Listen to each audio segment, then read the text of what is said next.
Welcome to പുതിയ ദിവസം. കാലത്തെ തന്നെ നേരം വിളിക്കണല്ലോ ഈശ്വര. ലോകം അവസാനിക്കാറായോ? ഇതിപ്പോ നിങ്ങൾ കാണുന്നത് 2035 വരാൻ പോണ ജസ്റ്റ് ഫോർ യു ആണ്. അപ്കമിംഗ് ബ്ലോഗർ ഇന്ത്യ ഏട്ടന്റെ പ്രോഡക്റ്റ്. നമ്മളെ കാർ ചെറിയ പെയിന്റിംഗ് പണി കിട്ടും. അപ്പൊ അത് കഴിഞ്ഞാൽ അവിടുന്ന് വിളിച്ചു. അപ്പൊ ഷിബിലിന്റെ കാറിൽ അങ്ങോട്ട് എടുക്കാൻ പോവാണ്. ഷിബിലി കർക്കിടക മാസത്തിൽ കറുത്ത തൂണെടുത്ത് മലക്ക് പോകുന്നു. അങ്ങനെ വർഷം പോയി കാറൊക്കെ എടുത്ത് തിരിച്ച് പരിക്കെത്തിയപ്പോ പൊലം മഴ. പക്ഷെ ഇവിടുത്തെ മഴക്ക് നല്ല ചൂടുണ്ട്. അപ്പൊ ഞാൻ വിചാരിച്ചാൽ വയനാട്ടിൽ പോയി കുറച്ച് തണുത്ത മഴ കൊള്ളാം. അങ്ങനെ ഈ മഞ്ഞ ട്രൗസറും കുറച്ച് ഷെഡിങ് ഉപ്പായം ബാക്ക് ചെയ്ത് ഞാൻ പരിന്നിറങ്ങി. ഞാൻ പോയി വരട്ടെ മക്കളെ. 2-ാം തീയതി വരാം. ഏത് മാസം? എല്ലാ മാസവും 2-ാം തീയതി ഉണ്ടല്ലോ. ഒരു ട്രിപ്പ് ഉണ്ട് പോരാറിനപ്പോ കസിമാരുടെ ബാഗും ബാക്ക് ചെയ്ത് വന്നിട്ടുണ്ട്. ഷെഡിട്ടാലേ പാന്റ് ഇടാൻ പറ്റും പറഞ്ഞാൽ മതി. ഷിബിലുണ്ടെങ്കിൽ ട്രിപ്പിന് പോകാൻ പറ്റുള്ളൂ. എന്നാ പിന്നെ ട്രിപ്പിന് അസീമിനും കൂട്ടാൻ വെച്ചപ്പോ ഓനെ നേരില്ലാത്ത നേരത്തെ ഓൻ്റെ വണ്ടി കച്ചവടം. എനിക്ക് നേരില്ലാത്തോണ്ട് ഞാൻ ബേക്കാണ് ഇടപെട്ട വണ്ടി കച്ചവടം ഉറപ്പിച്ച്. അങ്ങനെ പോയി തുടങ്ങി ചുരം കയറാൻ തുടങ്ങിയപ്പോ അസീം സൈഡായി. ഞാൻ പിന്നെ വയനാട്ടിൽ വന്നുകൊണ്ട് റിസോർട്ട് തപ്പാനും നിന്നില്ല. ഒറ്റയടിക്ക് നമ്മളെ ലാക്സ്പ്ലോർ ഹോളിഡേസ് വഴി റിസോർട്ടാണ് ബുക്ക് ചെയ്തത്. അതും ഡാസൽ റിസോർട്ടിൽ. റിസോർട്ട് കയറുന്നതിന് മുന്നേ ഇവിടുത്തെ സൈഡത്തെ വ്യൂ നോക്കി എത്ര റൊമാന്റിക് അല്ലാത്തവന് ഇത് കാണുമ്പോൾ ഒന്ന് റൊമാന്റിക് ആവും. അതിന് റൊമാന്റിക് ആയിട്ട് കാര്യമില്ല. അതിനനുസരിച്ച് പെണ്ണുമാണ്. അവിടെ തൽക്കാലം നമുക്ക് ഇല്ലാത്ത റിസോർട്ടിനുള്ളിൽ കയറാം. സംഗതി വിചാരിച്ച മാറുന്നല്ലോ. വൺ സെറ്റപ്പ് ഒക്കെ തന്നെ. കപ്പിൾസ് ഒക്കെ ആയിട്ട് വന്ന നല്ല റിസൾട്ട് ആവും.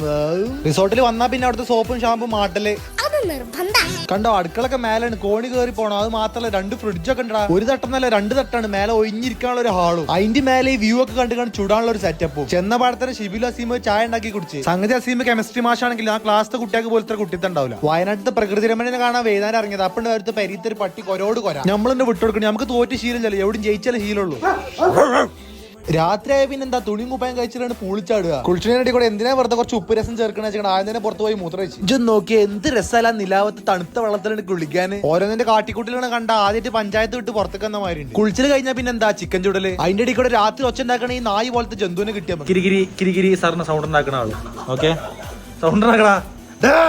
സൗണ്ട് ഉണ്ടാക്കടാ. വീശലും ചുടലും ഡാൻസ് വൈബ് ഒക്കെ ആയിട്ട് സംഗതി നൈസ് ആയിരുന്നു. വയനാട്ടിൽ വന്നിട്ട് ഇജ്ജായി തണുപ്പുണ്ടായിട്ടും കുപ്പായിടാതെ AC 16 ഇട്ട് കിടക്കണ ഈ മുതലിന് എന്താ കാട്ടണ്ടി. ചുട്ട കോയിന്ന് ക്ഷീണം കൊണ്ട് നല്ലൊരു ഉറക്കം പാസ്സാക്കി രാവിലെ നീച്ചുമ്പോ തന്നെയുള്ള വ്യൂ നോക്കി നല്ലൊരു ഫീൽ ഗുഡ് മൂഡി ക്ലൈമറ്റ്. താഴത്തേക്ക് ഇറങ്ങി ചെന്നപ്പോ ഡാസൽ റിസോർട്ടിൽ നമുക്ക് ബ്രേക്ക്ഫാസ്റ്റ് ഒക്കെ റെഡി ആക്കി. എന്ത് ചെയ്യാ രാജകീയ ജീവിതം. ഒരു ചായ പോലും ചൂടാക്കാൻ അറിയാത്ത ഇവനൊക്കെ എങ്ങനെ പണിട്ടാനാണ്. അപ്പൊ ഞാൻ നേരത്തെ പറഞ്ഞത് ഞാൻ എന്തായാലും പ്രാവശ്യം വന്ന ലാക്സ്പ്ലോർ ഹോളിഡേസ് വഴിയാണ്. നല്ല പ്രീമിയം ലെവലുള്ള റിസോർട്ട് സ്റ്റേ ആക്കി ലാക്സ്പ്ലോർ ഹോളിഡേസ് നിങ്ങൾക്ക് സെറ്റ് ചെയ്തത്. അത് കേരളത്തിനകത്തും പുറത്തും. അതിപ്പോ ഫാമിലി ആയാലും കപ്പിൾസ് ആയാലും ബാച്ചിലേഴ്സ് ആയാലും നോ സീൻ. നിങ്ങൾ ബഡ്ജറ്റ് അനുസരിച്ച് ഓൾ സെറ്റ് ചെയ്തൊരു പാക്കേജ്. അപ്പൊ നിങ്ങൾക്ക് നല്ല പ്രീമിയം സെറ്റപ്പിൽ റിസോർട്ട്സ് ബുക്ക് ചെയ്യുന്നുണ്ടെങ്കിൽ താഴെ കാണുന്ന നമ്പറിൽ വിളിച്ചാൽ വേഗം ബുക്ക് ചെയ്തോളി. പെരീന്ന് വിളിച്ചാൽ ചിലക്കാതെ കൊണ്ട് പോകുന്ന മതി. വയനാട്ടിൽ നിന്നോട് പെട്ടി പാക്കേജ് കാണുന്ന നേരെ പെരീക്ക് വിട്ട്.